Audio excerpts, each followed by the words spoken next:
Give me a minute. I want to talk about how the farmers' protests in Europe are increasingly violent.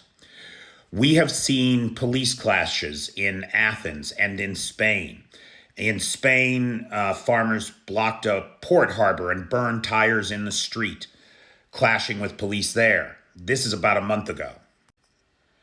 Just about 2 weeks ago in Brussels, we saw fires burning, hay burning in the street, and farmers using manure spreaders to uh, shoot manure at the police and to cover the streets in it.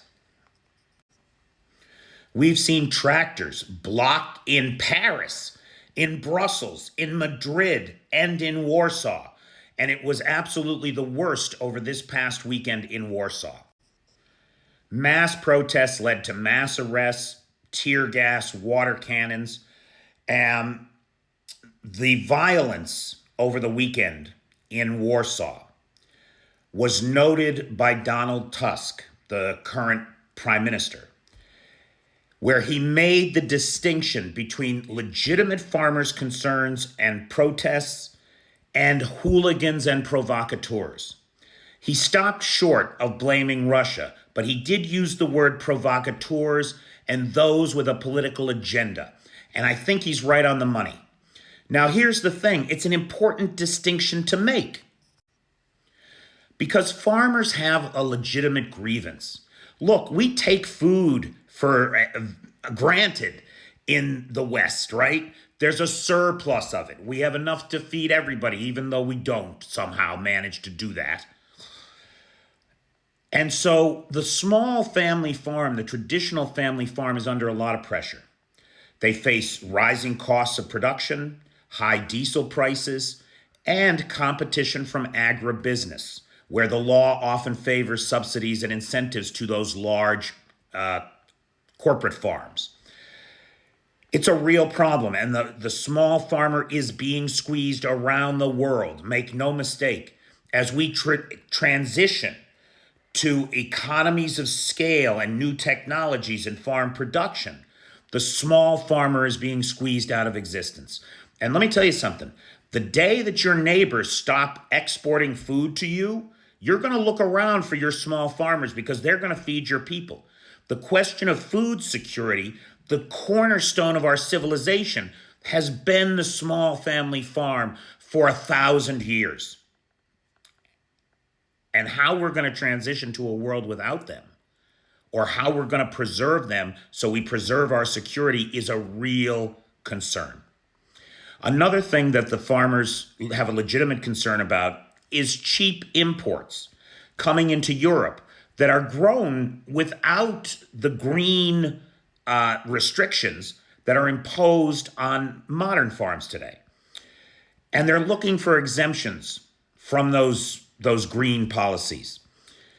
That's hard. That's a hard question that is going to take a better political strategist than me to figure out.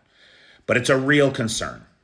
However, what's not real, I don't believe, is this insistence on the European farmers that it's Ukraine's fault.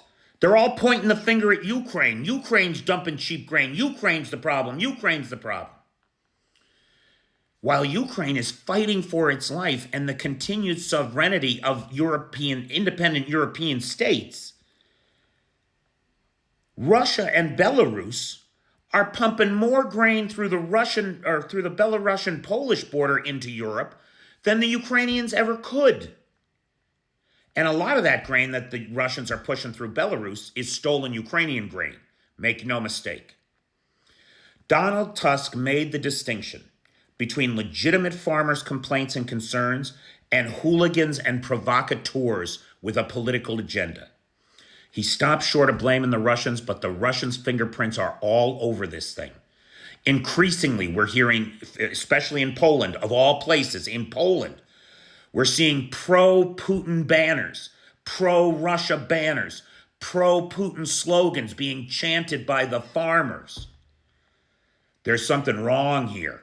And all the while, Russia is pumping its grain into Europe through Belarus. No.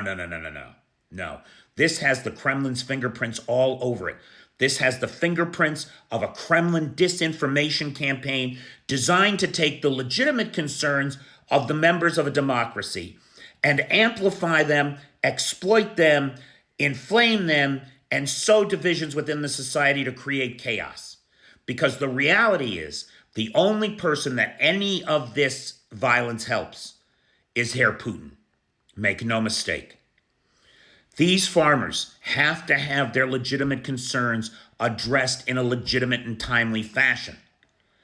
But they also have to prevent themselves from being used as useful idiots and tools of the enemy that wants to destroy them.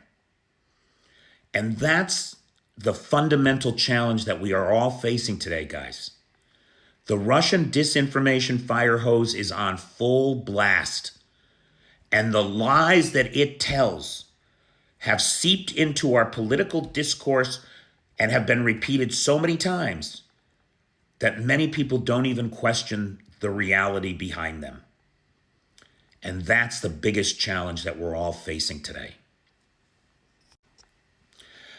I want to take a minute and welcome Killack to the Patreon. Killack is the sponsor of this video and the newest member of my Patreon. Welcome, Killack, Killack11.